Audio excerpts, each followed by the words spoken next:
Hello students, how are you? I hope everything is fine. Yes, so let's continue the remaining part of the chapter, that is atomic structure. This is lecture 3 of atomic structure. So last 2 lecture में हमने पहले introduction part यहाँ पे cover किया था, साथ ही साथ हम एक मॉडल पढ़ चुके हैं, that is bore atomic model. थोड़ा सा रिलेट करते हैं लास्ट लेक्चर से. तो फर्स्ट लेक्चर के अपन वहाँ पे डिस्कस किया था कि स्टूडेंट कौन सा रदरफोर्ड मॉडल. रदरफोर्ड मॉडल में आपको थोड़ा सा अगर रिकॉल कर पा रहे हैं तो वहाँ पे एक सर्टेन प्रॉपर्टी को रदरफोर्ड एक्सप्लेन नहीं कर रहे थे कि अगर इलेक्ट्रॉन न्यूक्लियस के चारों तरफ किसी वेलोसिटी से रोटेट करेगा, घूमेगा, तो वहाँ पे अपनी एनर्जी का लॉस करेगा, फाइनली गिर जाएगा, न्यूक्लियस से कोलाइड कर जाएगा, एटम का एग्जिस्टेंस खत्म हो जाएगा. फिर हमने बोला था कि बोर ने इसका थोड़ा बहुत एक्सप्लेनेशन दिया. क्या कि बोर बोलते हैं कि जो इलेक्ट्रॉन्स है वो फिक्स सर्कुलर पाथ में रिवॉल्व करता है. तो जो जिस पर्टिकुलर सर्कुलर पाथ में इलेक्ट्रॉन मूव कर रहा है उस सर्कुलर पाथ का एनर्जी फिक्स होता है, और उस पाथ को उन्होंने क्या बोला था? ऑर्बिट. ध्यान देना यहाँ पे, ऑर्बिट ऑर्बिटल दो अलग कॉन्सेप्ट है. ठीक है, तो सर्कुलर पाथ जिसका एनर्जी क्या होता है? फिक्स होता है, उसको बोला था उन्होंने ऑर्बिट. ठीक है, तो बोर एटॉमिक मॉडल में हमने देखा था ऑर्बिट का रेडियस क्या होगा, ठीक है, उसके करस्पॉन्डिंग क्या एनर्जी होगा और वहां पे क्या वेलोसिटी होगा. तो ये अपन डिस्कस कर चुके हैं बोर एटॉमिक मॉडल. ठीक है, नेक्स्ट यहाँ पे बात करेंगे अपन क्या कुछ अदर साइंटिस्ट स्टूडेंट, जैसे कि शायद मैं डी ब्रोगली नेम लिया भी था लास्ट लेक्चर में. तो ये क्या बताते हैं कि इलेक्ट्रॉन का ड्यूअल नेचर होता है. ठीक है, जैसे बोर तो अलग एक्सप्लेनेशन देते हैं कि इलेक्ट्रॉन किसी पर्टिकुलर वेलोसिटी से मूव करता रहेगा उस पर्टिकुलर ऑर्बिट में. जो डी ब्रोगली है वो बताते हैं क्या कि इलेक्ट्रॉन का एक्चुअली पार्टिकल नेचर के साथ साथ उसका क्या होता है? वेव नेचर भी होता है. ठीक है, ड्यूअल नेचर ऑफ मैटर होता है, तो उसको अपन बाद में पढ़ेंगे. फिलहाल तो कहीं ना कहीं जो वेव नेचर की बात करें तो वेव का एक बेसिक पार्ट यहाँ पे अभी स्टार्ट कर रहे हैं अपन. ठीक है, तो लेक्चर में समझ में आ रहा कहाँ से कहाँ तक पहुंचे और क्या पढ़ने वाले हैं. Okay, let's start. तो एक इंट्रोडक्शन पार्ट यहाँ पे इलेक्ट्रोमैग्नेटिक जो रेडिएशन होता है जिसको ये अपन बोलते हैं वेव्स, उसका नेचर पे बात करते हैं. So James well suggest that the when electrical charge particles move under the acceleration alternate electric and magnetic field are produce and transmitted. जैसे कि हमारे पास मान लो यहाँ पे शायद डायग्राम भी गिवन होगा, नहीं है, तो हमारे पास क्या कोई एक चार्ज पार्टिकल मूव कर रहा है किसी पर्टिकुलर वेलोसिटी के साथ. ठीक है, तो जैसे ये मूव करेगा किसी पर्टिकुलर एक्सेलरेशन के साथ, तो यहाँ पे एक तो मैग्नेटिक फील्ड जनरेट होगा और साथ ही साथ क्या होता है कि इलेक्ट्रिक फील्ड जनरेट होगा, और तीनों एक दूसरे के परपेंडिकुलर होता है. मतलब यहाँ पे मूव कर रहा है पार्टिकल किसी एक्सेलरेशन के साथ, तो इस डायरेक्शन में तो क्या होगा? इलेक्ट्रिक फील्ड जनरेट होगा, और इस डायरेक्शन में क्या होगा? मैग्नेटिक फील्ड जनरेट होगा. तीनों एक दूसरे के परपेंडिकुलर है. ठीक है, अच्छा, these field are transmitted in a form of waves called as electromagnetic waves. तो EMR इलेक्ट्रोमैग्नेटिक वेव्स का क्या मतलब समझते हैं कि हमारे पास जो फील्ड्स यहाँ पे ट्रांसमिटेड हो रहे हैं, इसी फील्ड्स को अपन ने क्या बोला है? इलेक्ट्रोमैग्नेटिक वेव्स और इलेक्ट्रोमैग्नेटिक रेडिएशन, EMR. नेक्स्ट है the electric magnetic field produced by these oscillating charge particle are perpendicular to of each other. ये मैं बता चुका हूँ आपको. ठीक है, ये x y और ये z डायरेक्शन है, तो तीनों एक दूसरे के क्या होंगे? स्टूडेंट परपेंडिकुलर होंगे प्रोपोगेशन ऑफ वेव की डायरेक्शन के. Unlike sound wave and water wave, electromagnetic wave do not require medium and they can move in a vacuum. जैसे कि आपको पता होगा कि जब सन से लाइट आ रही है अर्थ पे, ठीक है, तो विजिबल लाइट आ रही है, ये भी एक तरह का क्या है? इलेक्ट्रोमैग्नेटिक रेडिएशन है. तो देखो सन से जब अर्थ तक आ रही है तो वो स्पेस अपने आप वैक्यूम से पास हो रही है, यानी कि उनके ट्रांसमिशन के लिए कोई मीडियम का रिक्वायरमेंट नहीं होता. बट जैसे कि साउंड वेव होती है या जो वाटर वेव्स जो वाटर की सरफेस बनती है, उसको एक क्या चाहिए? स्टूडेंट मीडियम चाहिए. ठीक है, इलेक्ट्रोमैग्नेटिक स्पेक्ट्रा की क्या बात होती है? It is practically observe that when light pass from a lighter medium to a denser medium through a solid prism, the wave with the shorter wavelength bends more away from the more than the wave with the longer wavelength. कि एक अगर यहाँ पे medium change हो रहा है, ठीक है, और हमारे पास लाइट पास हो रही है, तो वहां पे लाइट क्या होगी? बेंड होगी, तो वो ज्यादा वेव बेंड होगी. The wave with shorter wavelength bends more. जिसका वेवलेंथ कम होगा, वेवलेंथ को रिप्रेजेंट करते हैं आप किससे बच्चा? लैम्डा से. किसे रिप्रेजेंट करते हैं इसको? लैम्डा से. तो जिसका वेवलेंथ क्या है? कम है, उसका बेंड क्या होगा? वहां पे ज्यादा वो बेंड होगा as compare to other wavelength. The violet light of visible spectra bends more than the red light of visible spectra. ठीक है, that is used in a signal as a scattering last among the visible radiation. ठीक है, ये कुछ points अपन याद रख सकते हैं। देख सकते हैं यहाँ पे ये हमारे पास 3 एक्सिस होगी, एक्स, वाई और जेड। तो हमने ये प्रोपोगेशन अगर लिया है, डायरेक्शन ऑफ वेव प्रोपोगेशन, तो इसके जो परपेंडिकुलर होगा वो तो इलेक्ट्रिक फील्ड जनरेट हो गया, और इसके परपेंडिकुलर क्या हो रहा है, मैग्नेटिक फील्ड जनरेट हो रहा है। ठीक है, यहाँ पे एक सीरीज की बात करते हैं student. A series of closely packed line is called as what? Bands. Okay. The spectrum of electromagnetic radiation says the visible light without any gaps in a color from the violet to red is called continuous spectrum. यहाँ पे दो तरह की basically अपन spectrum की बात करते हैं, एक तो होता है कंटिन्यूअस और एक होता है डिस्क्रीट। तो जैसे कि जो रेनबो बनता है, तो रेनबो में क्या आप कलर को बता सकते हो क्या कि ये कलर यहाँ पे खत्म हुआ और वहाँ पे स्टार्ट हुआ? नहीं, वहाँ पे क्या होता है, उनका ओवरलैप होता है। तो अगर उस तरह से ओवरलैप हो रहा है तो उसको बोलते हैं continuous spectrum like a rainbow. और if any wavelength or colour is missing from it is that called as continuous spectra. Okay, सबसे इंपॉर्टेंट पार्ट अभी तक जो भी अपन ने पढ़ा है सिर्फ उसमें यहाँ से स्टार्ट हो रहा है। तो एक इंट्रोडक्शन पार्ट था सिर्फ EMR इलेक्ट्रोमैग्नेटिक रेडिएशन का। ठीक है, यहाँ पे बच्चा याद रखना है आप लोगों को क्या कि इनकी वैल्यूज भी अगर एज सच याद नहीं रख पा रहे, बट ये सीक्वेंस अपन याद रखेंगे। क्या कि हमने different type of electromagnetic radiation को अरेंज किया है विद रिस्पेक्ट टू फ्रीक्वेंसी बोल दो या वेवलेंथ बोल दो। ठीक है, अच्छा आप एक फॉर्मूला पढ़ेंगे क्या, फ्रीक्वेंसी और वेवलेंथ एक दूसरे के क्या होते हैं, इनवर्सली प्रोपोर्शनल होते हैं। न्यू इक्वल्स टू क्या होता है, C/λ, यानी कि अगर फ्रीक्वेंसी बढ़ेगा तो वेवलेंथ क्या होगा, कम होगा। ठीक है, तो यहाँ पे देखो हमने इन डिफरेंट टाइप ऑफ इलेक्ट्रोमैग्नेटिक जो रेडिएशन है उनको अरेंज किया with respect to their frequency. ठीक है, ये क्या अरेंज किया विद रिस्पेक्ट टू फ्रीक्वेंसी। तो जो कॉस्मिक रेज हैं उसकी फ्रीक्वेंसी सबसे ज़्यादा, फिर एक्सरे की कम, अल्ट्रावायलेट की और कम, visible, then infrared, then micro, then radio waves, then the long range radio waves. Okay, so ये हमारे पास ऑर्डर है किसका स्टूडेंट, यहाँ पे फ्रीक्वेंसी का। और अगर वेवलेंथ की बात करें तो उधर से इधर फ्रीक्वेंसी क्या हो रहा है, कम, तो वेवलेंथ क्या होगा स्टूडेंट, यहाँ से यहाँ जाने पर बढ़ेगा। समझ पा रहे हैं, वाई से वर्सा है ना। तो इधर से इधर जा रहे तो फ्रीक्वेंसी क्या हो रहा है, कम, तो इधर से इधर जा रहे तो वेवलेंथ क्या होगा स्टूडेंट, बढ़ेगा। तो ये सीक्वेंस अपने को याद रखना है कि जो अल्ट्रावायलेट लाइट और जो विजिबल लाइट में इसकी फ्रीक्वेंसी ज्यादा होती है, इसकी फ्रीक्वेंसी क्या होती है, कम होती है।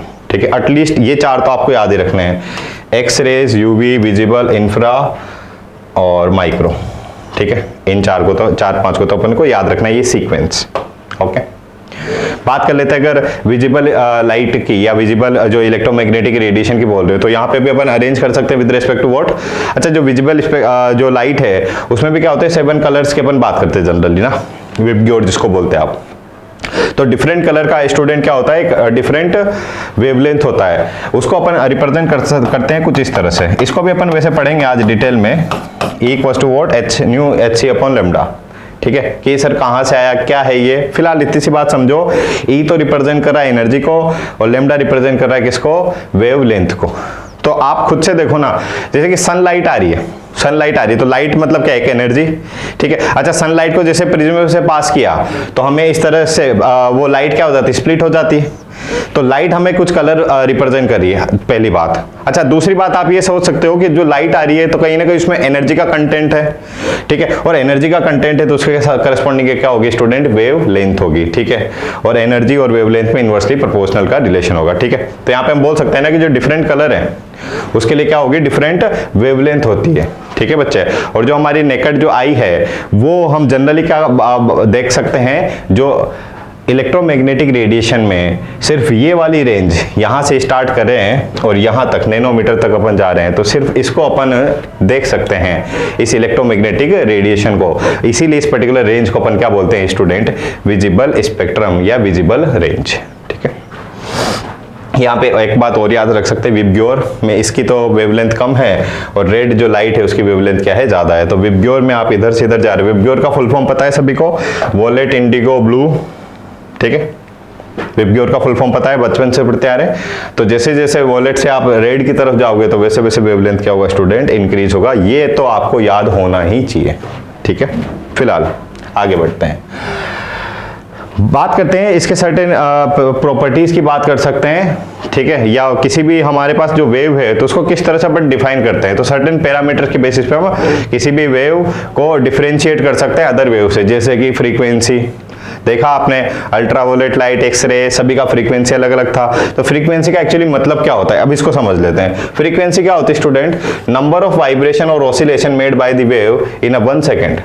अच्छा, यहाँ पे इसको डिटेल अपने को कुछ याद भी नहीं रखना है, ठीक है, बस एक बता रहे हैं मतलब कि क्या मीनिंग होता है इनका, ठीक है, क्योंकि आप इनको फिजिक्स में भी पढ़ते हैं डिटेल में और वहां पे ज्यादा बेटर तरीके से आप पढ़ते हैं। मेरे को तो एक फॉर्मूला पे काम करना है, E=h न्यू।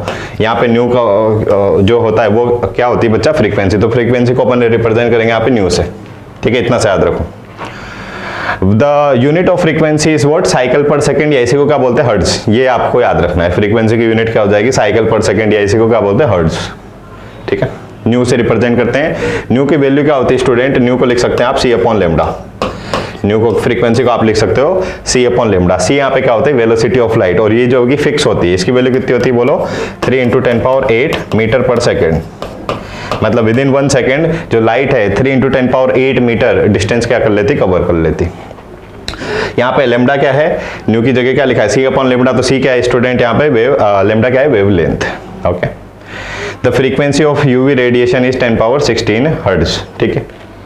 ये शायद याद नहीं रखना है, बट फिर भी एक आइडिया ले सकते हैं यहाँ पे। नेक्स्ट बात करते हैं किसकी? वेव नंबर की। वेव नंबर क्या होता है? 1 number of waves present per unit length is known as what? Wave number. Wave number को रिप्रेजेंट करते हैं स्टूडेंट न्यू बार से, ठीक है। न्यू बार का फॉर्मूला क्या रहेगा? 1/λ। 1/λ को क्या बोलेंगे? Wave number. तो डायरेक्ट ये रिलेशन याद रखो, ठीक है। The unit of wave number is what? Centimetre inverse या मीटर इनवर्स, क्योंकि जो वेवलेंथ है, वेवलेंथ एक लेंथ है। वेवलेंथ क्या है? एक लेंथ है, जिसको अपन यहाँ पे देखेंगे भी सही भी, ठीक है। जैसे कि हमारे पास ये कोई एक वेव यहाँ पे उसका प्रोपोगेशन हो रहा है, तो इस पॉइंट और इस पॉइंट के बीच की, या इस पॉइंट या इस पॉइंट के बीच की डिस्टेंस को क्या बोलते हैं स्टूडेंट? Wave length.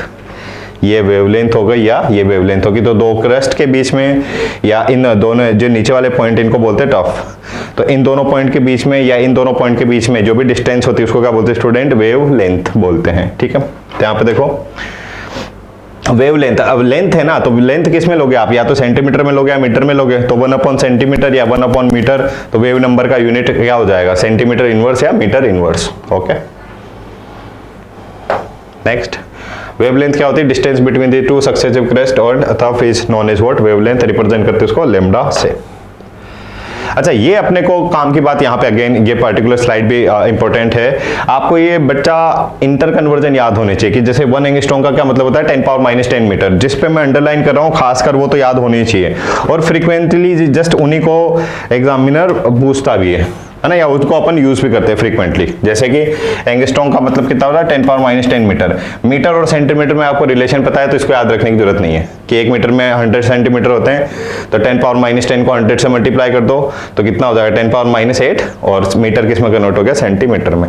तो ये याद रखना है। नैनोमीटर तो फ्रीक्वेंटली यूज करेंगे अपन, तो नैनोमीटर याद रखना है, एंगस्ट्रॉम याद रखना है, पिकोमीटर भी याद रख सकते हैं इसका, बट कम यूज करते हैं इसको। 10⁻12 मीटर होता है, ठीक है।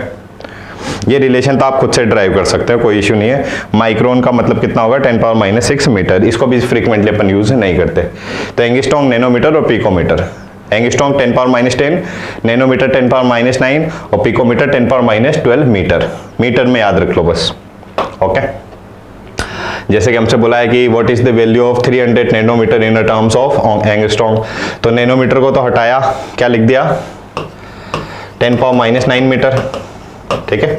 अब एंगस्ट्रॉम में कन्वर्ट करना है, एंगस्ट्रॉम में 10⁻10 मीटर होना चाहिए ना। तो एक काम करो, जनरली क्या करते हैं? 10 से डिवाइड भी कर दो, 10 से मल्टीप्लाई भी कर दो, तो 10 ऊपर जाएगा, -1, 10⁻9 और -1 कितना हो गया? -10। अच्छा, 10 से मल्टीप्लाई किया था, डिवाइड किया था, तो डिवाइड वाला तो ऊपर चले गया, -10 बना दिया, और मल्टीप्लाई वाला इसके साथ आ जाएगा, ठीक है। तो 3 × 10⁻10 मीटर। नैनोमीटर को तो कन्वर्ट कर दिया ना अपन ने मीटर में, तो ये मीटर ही है। और 10⁻10 मीटर को क्या बोलते हैं? एंगस्ट्रॉम। तो ये कितना आगे बचा? 3000 एंगस्ट्रॉम, ठीक है। ये इंटर कन्वर्जन का यहाँ पे देख लिया अपन ने। Next, particles nature of the electromagnetic radiation, that is Planck quantum theory. अब यहाँ पे देखो एक इंटरेस्टिंग से टॉपिक पे अपन पहुंचने वाले हैं। तो एक इंट्रोडक्शन पार्ट था वेव का, जिसमें अपने को सिर्फ पता लगी कि वेवलेंथ का मतलब क्या होता है, फ्रीक्वेंसी का मतलब क्या होता है, ठीक है, एटसेट्रा एटसेट्रा। दूसरा जो काम की बात, वापस एटॉमिक स्ट्रक्चर में आ रहे हैं, ठीक है। तो एटॉमिक स्ट्रक्चर में हम क्या देख रहे हैं कि बच्चा कोई भी हमारे, जैसे इलेक्ट्रॉन की अगर बात करें तो इलेक्ट्रॉन का भी क्या होता है, ड्यूल नेचर होता है। कौन बोलते हैं, डी ब्रोगली बोलते हैं कि इलेक्ट्रॉन का ऑब्वियसली इलेक्ट्रॉन में कुछ मास है, यानी कि उसमें पार्टिकल तो है ही सही, बट साथ ही साथ इलेक्ट्रॉन का कैसा नेचर होगा स्टूडेंट, वेव नेचर भी होता है, ठीक है। उसी तरह से जो हमारे पास इलेक्ट्रोमैग्नेटिक रेडिएशन है, जो लाइट की अगर बात कर रहे हैं, तो इस लाइट का भी बच्चा दो तरह के नेचर होगा, वेव नेचर तो होता ही है, इलेक्ट्रोमैग्नेटिक रेडिएशन मतलब क्या, वेव, तो पढ़ते आ रहे हो, ठीक है, क्लासिकल फिजिक्स में अपन जो बात करते हैं।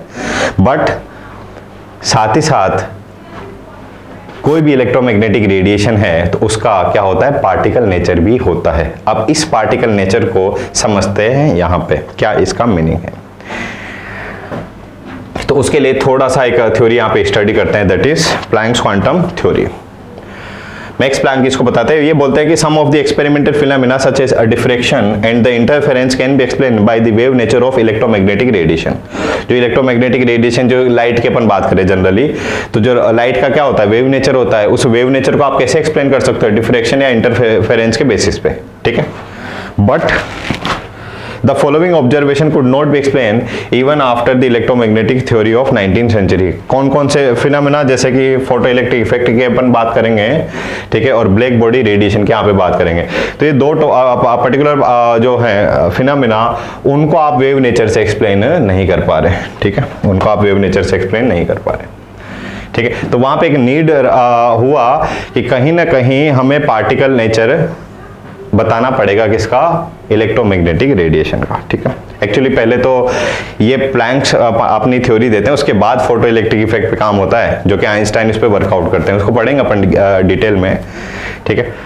तो बात करते हैं the nature of emission of radiation from the hot bodies. Example black body जो रेडिएशन होता है ना, तो यहाँ पे जब ब्लैक बॉडी का मतलब क्या होता है कि हमारे पास एक ऐसा बॉडी है जो कि कोई भी लाइट को, जिसपे अगर कोई भी आपने लाइट फोकस किया है तो उसने उसको ऑब्जर्व कर लिया, यानी कि उसका इमिशन नहीं कर रहा, तो उसका कलर कैसा देखने को मिलता है अपने को, ब्लैक, यानी कि कोई कलर विजिबल नहीं है, ठीक है। तो जो भी आपने लाइट उस पर ऑब्जर्व किया, सबके सब उसने ऑब्जर्व कर लिया, तो उसको बोलेंगे परफेक्ट ब्लैक बॉडी। अब ब्लैक बॉडी को अगर आपने हीट किया तो ऑब्वियसली उसने जो भी एनर्जी को ऑब्जर्व किया हुआ है उसको वापस से बाहर भेजेगा, तो उसमें कुछ ना कुछ अपने को क्या देखने को मिलेगा बच्चों, वहाँ पे कलर देखने को मिलेंगे, ठीक है। तो जो ब्लैक बॉडी में जब रेडिएशन हो रहा है, मतलब उसको जब हीट करते हैं, तो वहाँ पे जब रेडिएशन का इमिशन होता है तो वो अपने आप में किसको रिप्रेजेंट करता है स्टूडेंट, पार्टिकल नेचर को, ठीक है। Next, the ejection of electron from the metal surface when the radiation strike it.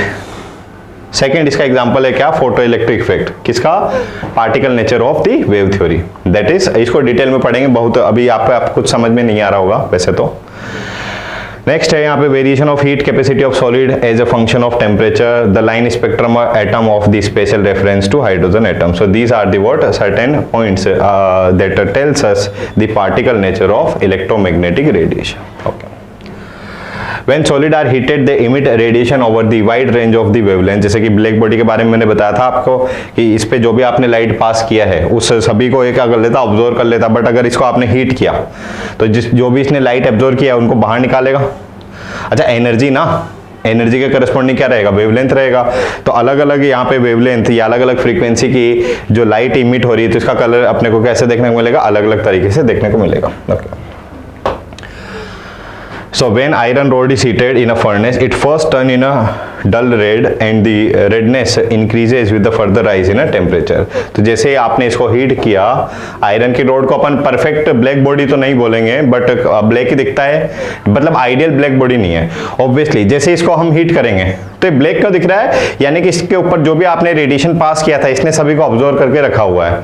अब जैसे इसको हीट करेंगे तो इसमें जो भी रेडिएशन ऑब्जर्व है वो क्या निकलेगी, बाहर निकलेगी। अच्छा, एनर्जी बाहर निकल रही है और हर एनर्जी के करस्पॉन्डिंग क्या रहेगा स्टूडेंट, एक वेवलेंथ रहेगा, जिसकी अपन ने थोड़ी देर पहले बात किया है। एनर्जी के करस्पॉन्डिंग क्या रहेगा, वेवलेंथ। अच्छा, जो रेड जो लाइट है उसका कुछ वेवलेंथ होता है 700 नैनोमीटर के आसपास, तो उसका कुछ वेवलेंथ है, तो उसके करस्पॉन्डिंग क्या होगी, एनर्जी। एनर्जी ही का तो इमिशन हो रहा है यहाँ पे, और एनर्जी के करस्पॉन्डिंग हमें क्या दिखने को मिलेगी, एक वेवलेंथ, ठीक है। और वो इसलिए इसका कलर कैसा दिख रहा है मेरे को, डल red. If this is heated further, the radiation becomes white and the becomes blue at the very high temperature. यहाँ पे देखो ना, जैसे जैसे हमारे पास आयरन के रोड को, आपने डिस्कवरी में कभी देखा भी होगा ऐसा कि आयरन रोड को हीट कर रहे तो पहले लाल हो गया, फिर व्हाइट हो गया, फिर वो क्या हो जाता है, एकदम ब्लू हो जाता है मेल्ट होने से पहले। मेल्ट नहीं कर रहे उसको, मेल्ट होने से पहले उसके कलर क्या हो रहे, चेंज हो रहे हैं। तो उसके कलर क्यों चेंज हो रहे हैं? क्योंकि उसमें जो भी अमाउंट था एनर्जी का वो बाहर निकल रहा है धीरे धीरे। अच्छा, यहाँ पे देखो उसका कलर डिफरेंट टाइम में डिफरेंट कलर मिल रहा है अपने को। मतलब क्या कि वहां पे जो रेडिएशन का इमिशन हो रहा है बच्चा, वो टुकड़ों में हो रहा है, टुकड़ों में हो रहा है, मतलब क्या, पार्टिकल्स की फॉर्म में हो रहा है। क्योंकि अगर ये बात करें वेव्स, तो बच्चा वेव्स का नेचर कैसा होता है, कंटिन्यूअस। वेव का नेचर क्या होता है, कैसा होता है, कंटिन्यूअस। बट अगर हमारे पास इलेक्ट्रोमैग्नेटिक रेडिएशन को अपन पार्टिकल की फॉर्म में कंसीडर करें तो यस, यहाँ पे हम देख सकते हैं कि जो ब्लैक बॉडी रेडिएशन है अपने आप में किसको शो कर रहा है, वो particle nature of the electromagnetic radiation. The emitted black body radiation has the higher frequency at high temperature. ये पॉइंट आप याद रख सकते हो। This indicate the color change from the red blue of the electromagnetic radiation. The ideal body which emits and absorbs the radiation of all the frequencies known as what? Black body. The radiation emitted by such body is known as what? Black body radiation. ठीक है, यहाँ पे आपके पास wavelength और जो हमारे पास intensity जो है रेडिएशन का, उसके बीच में ग्राफ प्लॉट किया है। तो ये टेम्परेचर T1 पे ऐसा ग्राफ है, T2 पे इस तरह का कुछ ग्राफ है। और यहाँ पे अगर टेम्परेचर यानी कि बढ़ा रहे हो, ठीक है, अगर टेम्परेचर क्या हो, बढ़ा रहे हो, तो देखो वेवलेंथ अगर सेम है तो वहाँ पे इसकी इंटेंसिटी क्या हो गई, बढ़ गई। तो हाई टेम्परेचर पे जो इंटेंसिटी है वो क्या हो जाती है, इंक्रीज हो जाती है। Okay, the exact frequency distribution of emitted radiation from the black body depends only on its temperature. At a given temperature, if the intensity of emitted radiation increases, reaches the maximum value and then it start to decreases with the wavelength. जैसा कि वो graph अपन ने देखा, वो ऐसे जाके नीचे आ रहा है वापस से। On increasing the temperature, the intensity of emitted radiation increases and shift toward the shorter wavelength. ठीक है। Now let's talk about the what student photon. तो ठीक है, तो यहाँ पे हमने एक बात तो देखी कि भाई जो कहीं ना कहीं इतनी सी बात तो समझ में आ रही है कि जो वेव इलेक्ट्रोमैग्नेटिक जो रेडिएशन है उसका वेव नेचर तो होता ही है, इंटरफेरेंस और डिफरेंशिएशन से आप उसको बता देंगे, ठीक है। बट इसका जो पार्टिकल नेचर होता है, तो पार्टिकल नेचर सबसे पहले यहाँ पे कौन बता सकता है, ब्लैक बॉडी रेडिएशन के बेसिस पे उसको एक्सप्लेन कर सकते हैं। अब अगर मान लो पार्टिकल नेचर है, यानी कि आपके पास जो लाइट आ रही है वो अपने आप में क्या है, पार्टिकल नेचर है, तो उसके पार्टिकल नेचर पे आप काम करते थोड़ा सा, ठीक है। तो जैसे कि मेरे पास मान लो लाइट जल रही है अभी, ठीक है, तो इस ट्यूबलाइट से मेरे पास क्या आ रही है, लाइट आ रही है। तो लाइट का हम बोल रहे हैं क्या, इसका कंटिन्यूअस नेचर नहीं बोल के मैं क्या बोलूंगा, इसका डिस्क्रीट नेचर बोलूंगा। डिस्क्रीट नेचर क्यों, क्योंकि इसका पार्टिकल नेचर एक्सप्लेन करना है ना मेरे को। तो यहां पे मैं तो बोलूंगा कि जो लाइट आ रही है मेरे पास वो क्या आ रही है, टुकड़ों में आ रही है। पार्टिकल मतलब टुकड़े, छोटे छोटे टुकड़े से आ रही है। तो ये लाइट जो आ रही है मेरे पास क्या आ रही है, टुकड़ों में आ रही है। और इसी टुकड़े को हम क्या बोलते हैं बच्चा, फोटोन बोलते हैं। इसी टुकड़े को क्या बोलते हैं, फोटोन बोलते हैं। तो फोटोन एक स्मॉलेस्ट एनर्जी का एक पार्ट, वो है एक बंडल बोल सकते हैं या एक चंक बोल सकते हैं उसको एनर्जी का, ठीक है, ठीक है। तो quantum of light radiation is known as what, photon. तो एक कोई भी हमने सोर्स लिया है, source of energy emit radiation in form of photons, ठीक है। तो आपने बल्ब ले लिया या आपने क्या लिया, सन लिया। तो हमें देखने में तो लगता है कि लाइट वहां पे कंटिन्यूअस है, अपनी वेव फॉर्म में आ रही है। बट आप इसको एक्चुअली हम समझेंगे भी सही, अभी थोड़े टाइम के बाद आपको समझ में भी आएगा कि जो सन से हमारे पास जो लाइट मिल रही है अपने को, वो लाइट भी बच्चे क्या कैसे आ रही है, कंटिन्यूअस फॉर्म में नहीं आके वो टुकड़ों में आ रही है। और उन टुकड़ों में से एक पर्टिकुलर टुकड़े को अपन ने क्या बोला है, फोटोन। क्या बोला उसको, फोटोन, यानी क्या, चंक ऑफ एनर्जी।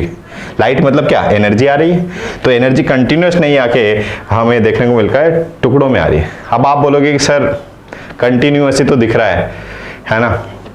इसी को अपन डिटेल में समझ में आएगा, इस टॉपिक को कंप्लीट होने दो थोड़ा सा ना, 5 और 10 मिनट्स और वेट करो, ठीक है। और वो जो हमारे पास फोटोन है उसकी वेलोसिटी ऑब्वियसली क्या है, लाइट की वेलोसिटी के बराबर है, ठीक है। और उस फोटोन का जो एनर्जी होगा वो कितना होगा स्टूडेंट, h न्यू। एक हमारे पास जो भी एक टुकड़ा है एनर्जी का जिसको आपने फोटोन बोला है, तो उस फोटोन का एनर्जी कितना होगा, E equals to h nu या hc अपॉन लैम्डा।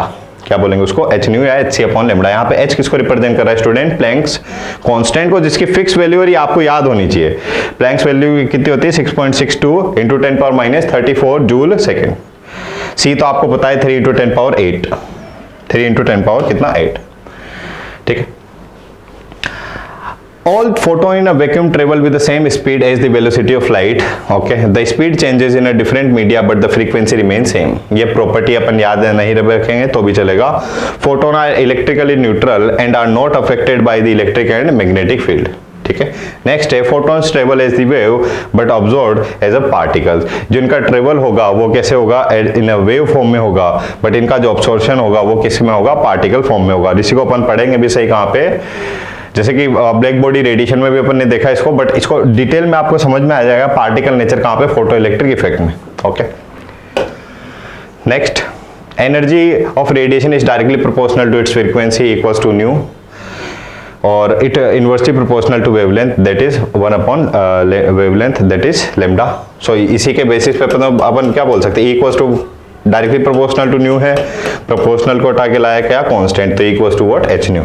और न्यू की जगह क्या लिख सकते हैं, सी अपॉन लेमडा, तो इक्वल्स टू क्या आ जाएगा बच्चा, एच सी अपॉन लेमडा. तो यहाँ पे देखो ना, एनर्जी और वेवलेंथ एक दूसरे के क्या है, इनवर्सली प्रोपोर्शनल है. नेक्स्ट, जैसे कि हमसे बोला है यहाँ पे क्या, अच्छा इस क्वेश्चन में थोड़ा बहुत अपने को समझ में आएगा particle nature of the light. Okay, start करते हैं. हमसे बोला है कि एक बल्ब है 100 वोल्ट का, emits monochromatic light. Monochromatic light मतलब सिंगल कलर का बल्ब है, जैसे कि ब्लू होता है, रेड होता है, ठीक है. तो monochromatic light of the wavelength इतना, तो हमें वेवलेंथ गिवन है बच्चा कितना, 400 nanometre. Call the number of photons emitted per second, कि एक सेकंड में कितने फोटॉन्स आ रहे होंगे. अब यहाँ पे देखने में तो लगता है कि हमारे पास जो बल्ब है उससे लाइट लगातार आ रही है ना, बट हम यहाँ पे क्या देखेंगे कि जो लाइट आ रही है वो फोटॉन्स की फॉर्म में आ रही है, और वो फोटॉन्स मतलब टुकड़ों में अपन को देखने, टुकड़े वाली बात को यहाँ पे प्रूफ करते हैं, समझना आप. अच्छा, हमें बल्ब का क्या दिया है बच्चा, पावर दिया है. पावर का मतलब क्या होता है, एनर्जी पर टाइम, ठीक है. तो पावर ऑफ द बल्ब कितना हो जाएगा, 100 वोट. तो वोट को कन्वर्ट कर, वोट को लिख सकते हैं क्या, 100 जूल पर सेकंड, एनर्जी की टर्म में 100 जूल पर सेकंड. यानी कि इसका क्या मतलब है कि एक सेकंड में 100 जूल के बराबर इमिशन वहां पे लाइट का, एनर्जी का हो रहा है, कि with in 1 second 100 joule light को इमिट कर रहा है कौन, वो हमारा बल्ब.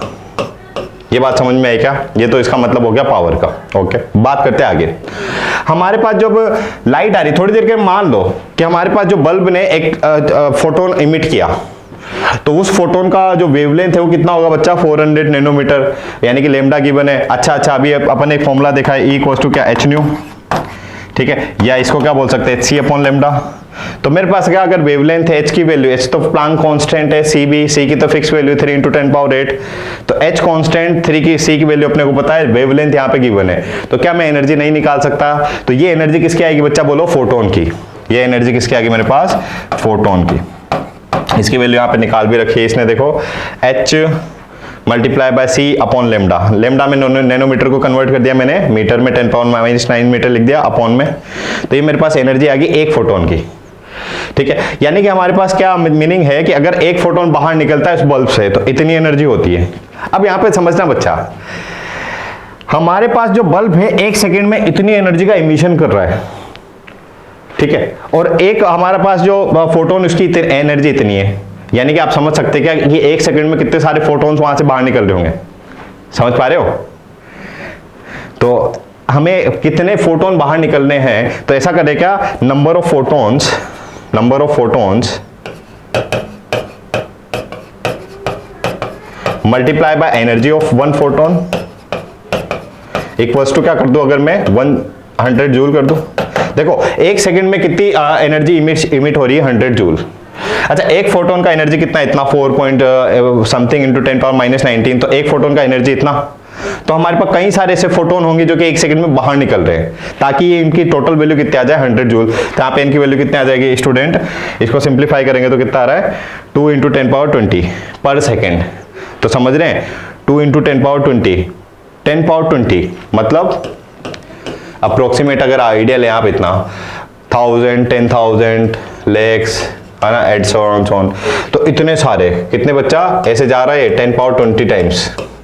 तो इतने सारे फोटोन विद इन 1 सेकेंड उस बल्ब से इमिट हो रहे हैं, ठीक है। और यही रीजन है कि अपन वहां पे उसका कैसा नेचर देखने को मिलता है, उसका वेव नेचर देखने को मिलता है। बट एक्चुअल में अगर हम देखें तो वहां पे जो लाइट है उसका कौन सा नेचर है बच्चा, पार्टिकल नेचर की। छोटे छोटे से टुकड़े या जो फोटोन्स का वहां पे क्या हो रहा है, इमिशन हो रहा है। जो बल्ब से जो बाहर निकल रही है एनर्जी, वो क्या निकल रही है, छोटे छोटे टुकड़े में निकल रही है। बट विद इन 1 सेकेंड हमारे पास कितने टुकड़े पहुंच रहे हैं, इतने सारे, विद इन 1 सेकेंड। और यही अपने को इसीलिए हम उसके पार्टिकल नेचर को इस तरह से ऑब्जर्व नहीं कर पाएंगे, बट हम यहाँ पे प्रूफ कर सकते हैं। ठीक है बच्चे। और इसको प्रूफ हम कहां पे करेंगे, फोटो इलेक्ट्रिक इफेक्ट में। वहां पे हम ऑब्जर्व भी कर पाएंगे उसको और उसका एक्सप्लेनेशन भी दे पाएंगे कि हमारे पास जो लाइट होती है उसका अपने आप में कैसा होता है, पार्टिकल नेचर। ठीक है, अभी कॉन्सेप्ट समझ में आया? दोबारा बोल रहा हूं, हमारे पास जो बल्ब था वो with in 1 second 100 joule energy का इमिशन कर रहा है। ठीक है, अब हम पहले से जानते हैं कि प्लैंक्स की जो क्वांटम थ्योरी है उसके अकॉर्डिंग जो हमारे पास जो सोर्स ऑफ लाइट है वो क्या करेगा, फोटोन का इमिशन करेगा। ठीक है, यानी कि जो लाइट यहां से आ रही है, ठीक है, तो टुकड़ों में अपन बात करेंगे, फोटोन, फोटोन, एक फोटोन का एनर्जी अपन ने निकाल लिया, इतना है। तो विद इन 1 सेकेंड अगर इतने फोटोन बाहर निकले तो एक फोटोन का एनर्जी इतना, इतने फोटोन का इतना, तो इसको मल्टीप्लाई कर दें तो इतने सारे फोटोन की एनर्जी कितनी हो जाती है स्टूडेंट, 100 जूल। ठीक है, तो यहाँ पे फाइनली समझ में आया आपको कि विद इन 1 सेकेंड इतने कई सारे हमारे पास मल्टीपल फोटोन्स बाहर निकलते हैं।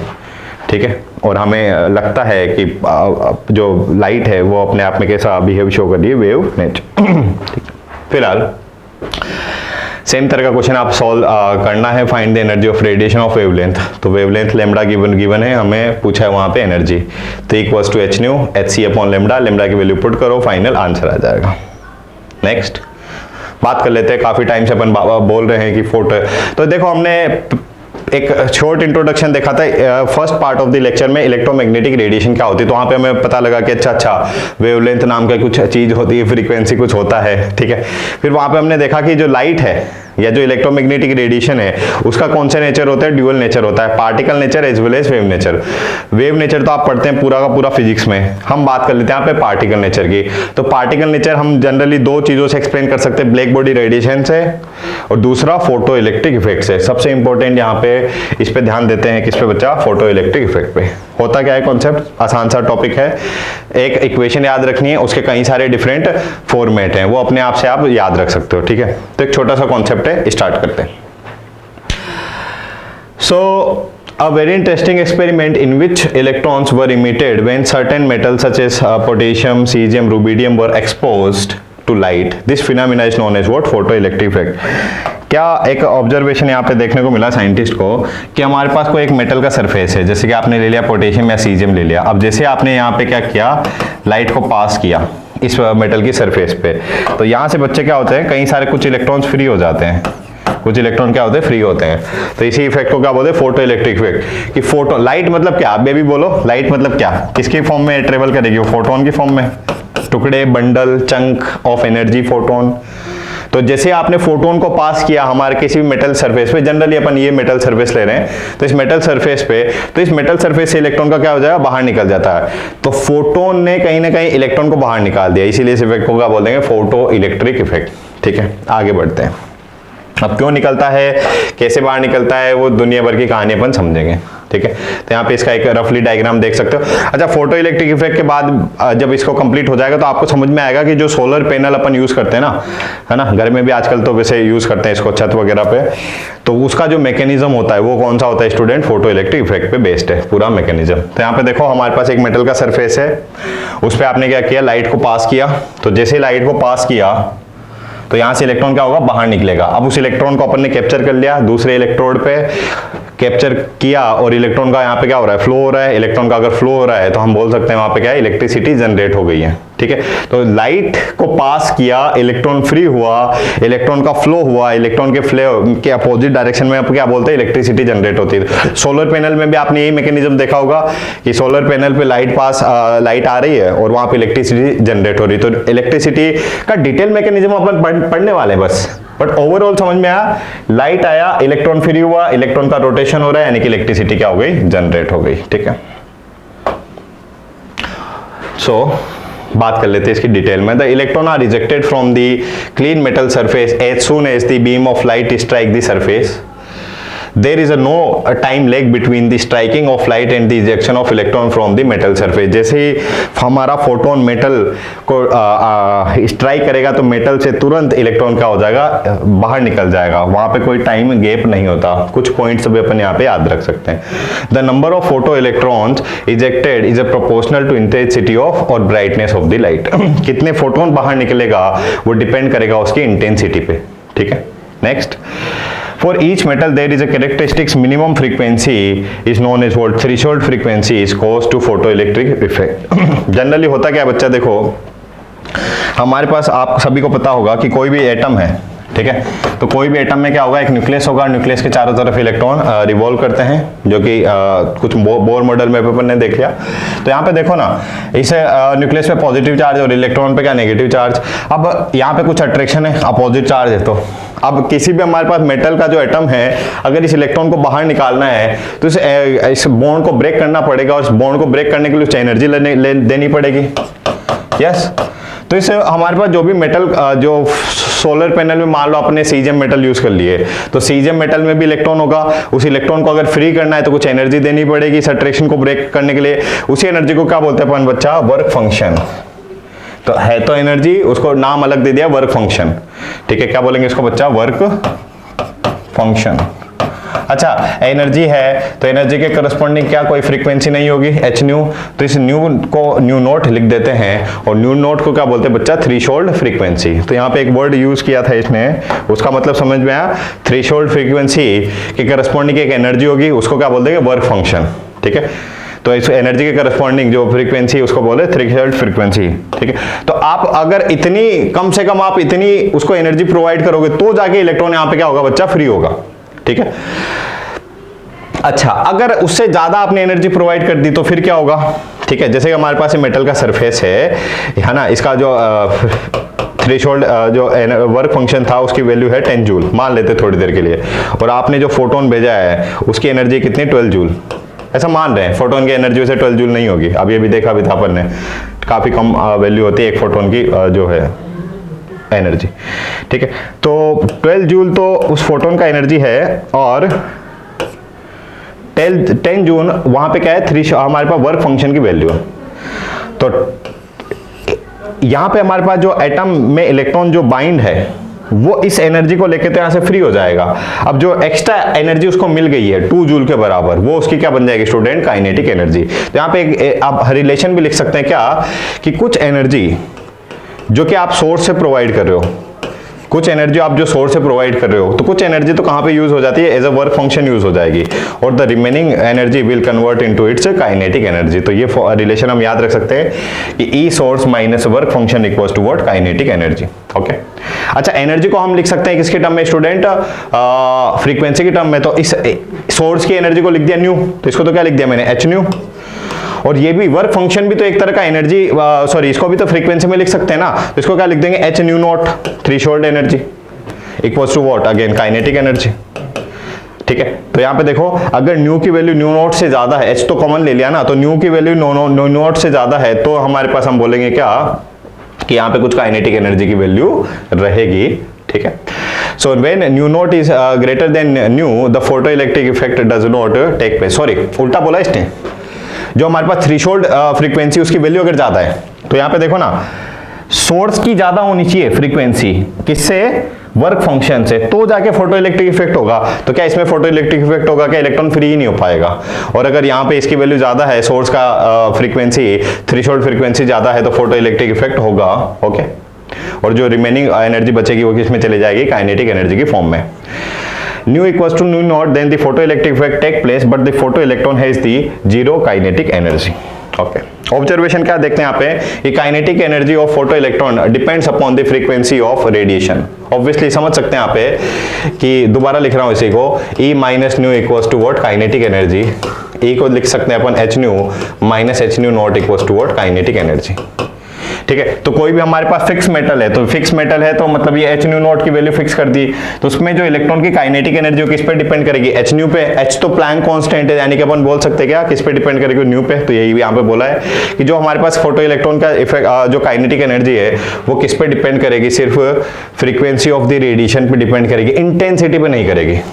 ठीक है, उसकी इंटेंसिटी पर लाइट की डिपेंड नहीं करेगी। एग्जाम में कभी क्वेश्चन पूछा भी गया, ठीक है। Next, the photo electric effect is the evidence of the particle nature of the light. जैसे ही फोटोन हिट कर रहा है मेटल के एटम को, तुरंत इलेक्ट्रॉन फ्री हुआ, एक फोटोन गया एक इलेक्ट्रॉन फ्री हो गया, एक फोटोन गया एक इलेक्ट्रॉन फ्री हो गया।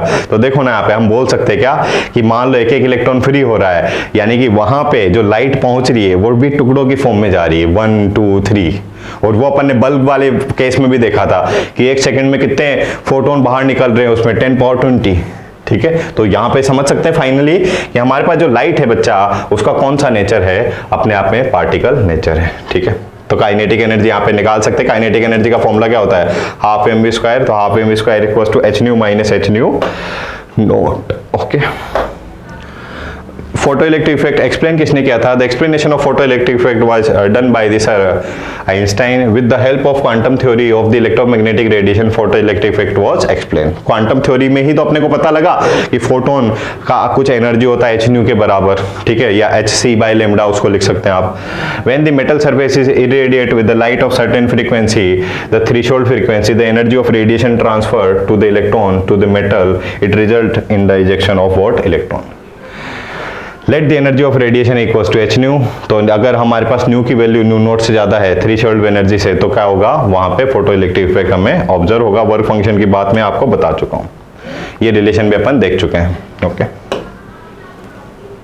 अच्छा यहाँ पे देखो दोबारा से लिखने लास्ट टाइम इसको, E minus nu equals to क्या, काइनेटिक एनर्जी, एनर्जी की टर्म में लिखा है। क्या इसको अपन फ्रीक्वेंसी की टर्म में लिख सकते हैं क्या, h nu equals to kinetic energy. क्या इसको मैं वेवलेंथ की टर्म में लिख सकता हूं क्या, न्यू को लिख दिया h c upon lambda nought equals to क्या, काइनेटिक एनर्जी, ठीक है। तो कोई भी एक फॉर्मेट याद रख लो, एनर्जी के टर्म में याद रख लो, फ्रीक्वेंसी में कन्वर्ट कर देंगे, फ्रीक्वेंसी को अपन वेवलेंथ की टर्म में कन्वर्ट कर सकते हैं। तो इनको याद नहीं रखना, ठीक है, सिर्फ एक फॉर्मूला याद रख लो, फर्स्ट वन, ओके। और यहाँ पे हमारा कंप्लीट हो गया student, that is particle nature. Next class में अपन देखेंगे कि इलेक्ट्रॉन्स का, तो हमने यहाँ पे आज क्या देखा, लाइट का या इलेक्ट्रोमैग्नेटिक रेडिएशन का पार्टिकल नेचर होता है। नेक्स्ट क्लास में फाइनली हम देखेंगे क्या कि जो पार्टिकल है उसका वेव नेचर होता है। हमारे पास जैसे कि इलेक्ट्रॉन है या ये जो हमारे पास पेन है तो पार्टिकल, बट इसको किसी वेलोसिटी से प्रोजेक्ट किया तो यहाँ पे भी इसमें भी कुछ वेव नेचर रहेंगे, ठीक है। तो इलेक्ट्रॉन के बारे में बात करेंगे नेक्स्ट क्लास में कि इलेक्ट्रॉन का क्या होता है, वेव नेचर होता है, okay. So that is all for the today.